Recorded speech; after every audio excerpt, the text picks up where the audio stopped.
La carta del apóstol Juan.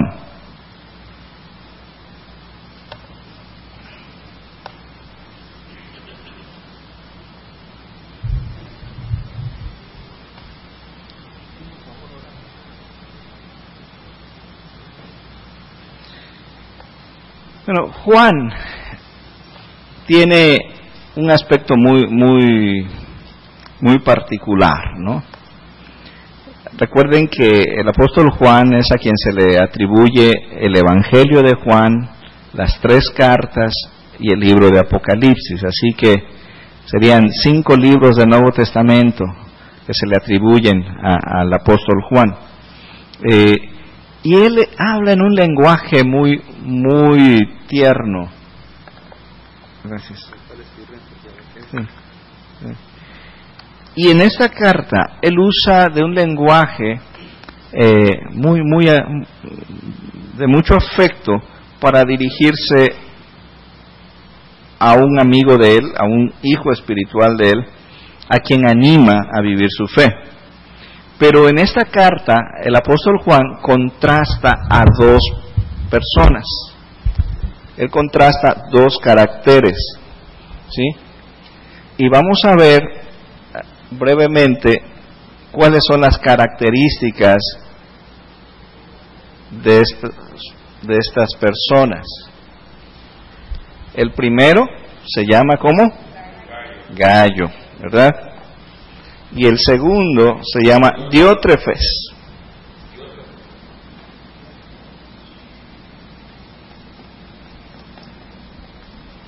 ¿Sí? Y así como Gayo y Diótrefes, ¿verdad? A través de lo que el apóstol describe de ellos, creo que él está describiendo pues caracteres y personalidades que vienen a las iglesias, ¿sí? Y quizá está en alguno de nosotros, con cuál nos vamos a identificar. El apóstol Juan describe a Gayo de 3 maneras muy interesantes. En el verso 1 y 2 dice, el anciano a Gayo, el amado a quien amo en la verdad.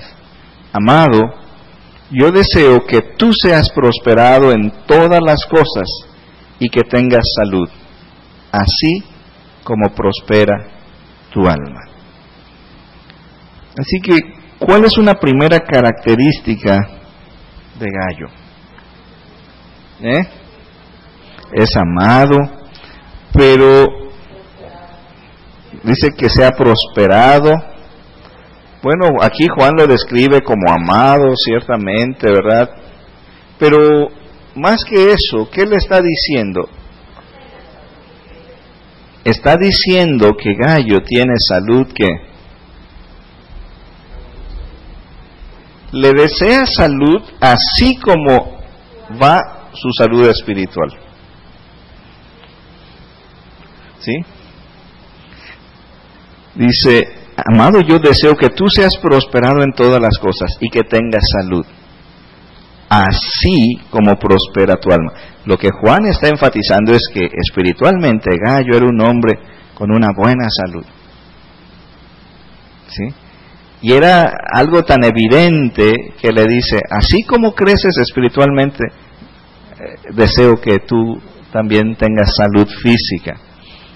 Qué interesante, porque a veces, ¿verdad? Pensamos más en términos de salud física. Pero el apóstol Pablo describe aquí a Gayo como una persona con salud espiritual. Y hemos hablado ya en otras ocasiones de los ingredientes que se requieren para una salud espiritual. Por mencionar algunos, ¿qué habrá hecho Gayo para tener esa salud espiritual? ¿Qué piensan?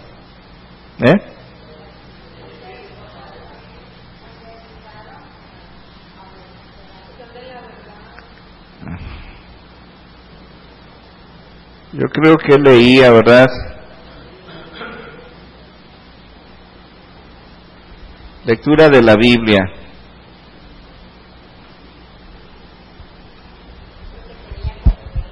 Eso es vital, ¿verdad? Leer la Biblia. ¿Hay borrado? Ajá.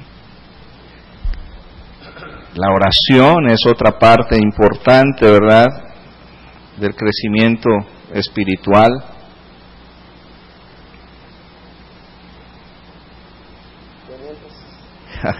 El congregarnos, sí. El testimonio, sí. El servicio. Pero sin duda Gallo cultivó cosas en su vida, hábitos, disciplinas, que le ayudaron a tener salud espiritual. Porque cuando descuidamos estas cosas, ¿sí?, es cuando viene ese enfriamiento, ese decaimiento espiritual. Una persona que no está en comunión con la palabra de Dios, ¿qué sucede? Pues no crece. Una persona que no ora en su vida, no crece. Una persona que no se congrega, convive con sus hermanos, no crece. Una persona que no da testimonio de su fe, no crece. Una persona que no sirve, ¿verdad?, no tiene una vida de servicio, no crece. Entonces, Gallo se caracterizaba por salud espiritual, y eso nos da una idea de qué clase de persona. En el verso 3, ¿cómo describe Juan a Gallo?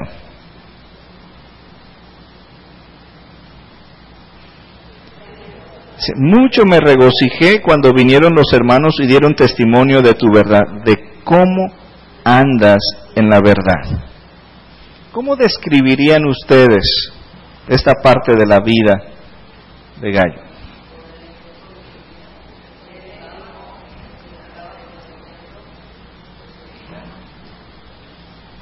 Bien.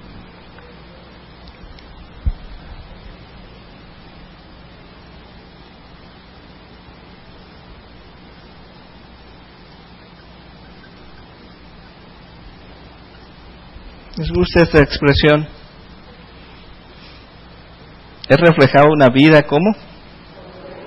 Congruente. ¿Y qué es tener una vida congruente? Que lo que hablamos sea respaldado por lo que hacemos. ¿Sí? Y qué importante es, porque ¿dónde viene el mayor reto para nosotros? En integrar en nuestra vida diaria, en lo que hacemos cotidianamente, lo que hemos aprendido de la palabra de Dios. Porque aquí podemos estar, ¿verdad?, contentos, cantando, orando, pero si en la casa nuestras relaciones interpersonales no son saludables, si hay agresividad, si hay violencia, si hay ofensas, ¿sí?, pues no hay congruencia, ¿verdad? Por eso Pedro le decía a los esposos, maridos, dice, aprendan a vivir sabiamente con sus esposas.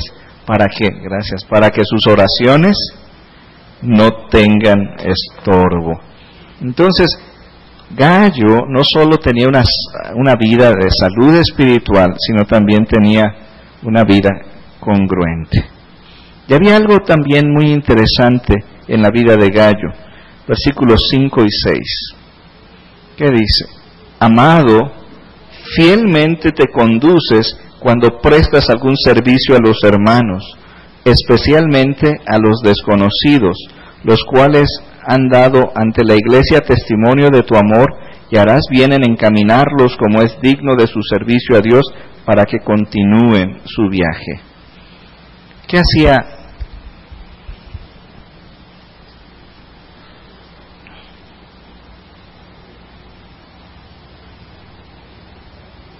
Una vida de servicio. En ese tiempo era muy común tener lo que se llama, ¿verdad?, predicadores itinerantes. ¿Qué es eso? Que iban de un lugar a otro predicando, no estaban fijos en un lugar, en una sola ciudad, sino que iban de una ciudad a otra, visitando a las distintas iglesias, predicando, enseñando. Y algunos de los escritos de fines del primer siglo establecían algunos controles para ese tipo de personas, porque como en todo, ¿verdad?, a veces se daban excesos. Llegaban algunas personas que se presentaban a sí mismas como predicadores de la palabra y se quedaban en las casas de los hermanos, pero se quedaban por mucho tiempo. ¿Y qué sucede? ¿Sí? Comenzaban a ser una carga para aquellas familias. Entonces, en las reglas sobre los predicadores itinerantes, en una de las obras de fines del siglo I, principios del siglo II, que se llama El Pastor de Hermas, establecen que los pastores, los predicadores itinerantes, iban a demostrar su verdad, no estando más de 3 días, ¿sí?, en la casa de una persona, para no ser gravosos. Cuando se quedaban por mucho tiempo, decía, eso muestra que no hay un corazón recto, sino que nada más espera recibir. Entonces, Gallo se caracterizaba por recibir a esos predicadores, los hospedaba y los ayudaba a que continuaran a la otra ciudad. Entonces, de esa manera Gallo se hacía copartícipe con la predicación del Evangelio. Entonces, 3 cualidades en la vida de Gallo. ¿Sí? Vida espiritual, vida de salud espiritual, una vida congruente y una vida de servicio. Qué interesante es tener personas en la iglesia de esas características, ¿no es cierto?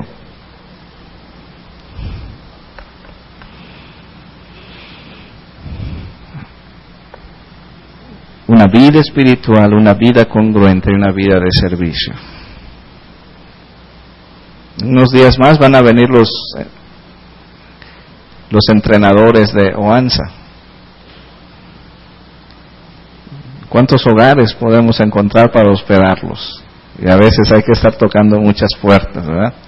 Porque lo que no hemos captado de la hospitalidad es que pensamos que la hospitalidad es compartir lo que tenemos. Si tengo una casa amplia, si tengo comida muy abundante, todo eso. Pero la hospitalidad no es eso, básicamente. La hospitalidad es compartir la vida de uno. Porque cuando tenemos al hermano, ¿verdad?, podemos platicar de la fe, podemos compartir experiencias, y en ese diálogo es donde hay esa riqueza.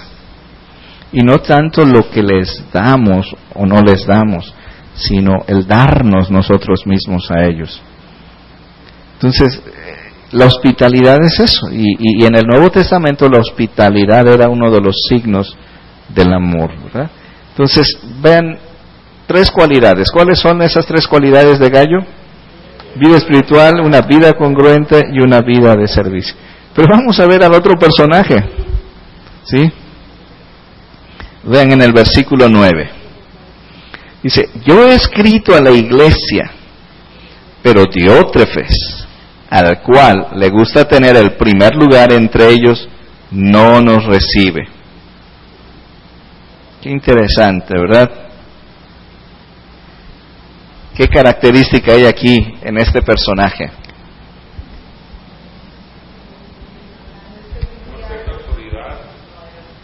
No, pero ¿qué dice? ¿Qué le gusta a Diótrefes? Tener el primer lugar en todo. ¿Cómo llamaríamos a eso? Vanidoso. ¿Qué piensan de esta palabra?